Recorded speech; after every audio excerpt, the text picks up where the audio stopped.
If you need to cancel your TripAdvisor subscription, follow these straightforward steps to ensure the process is completed smoothly. Step 1. Log into your account.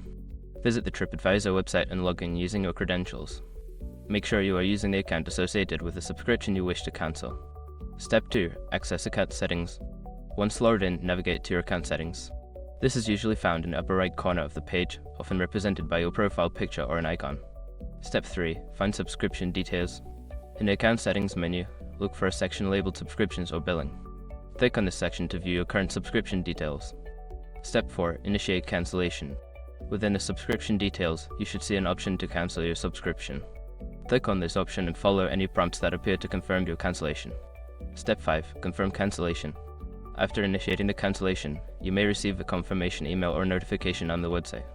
Make sure to check your email for this confirmation to ensure that your subscription has been successfully cancelled.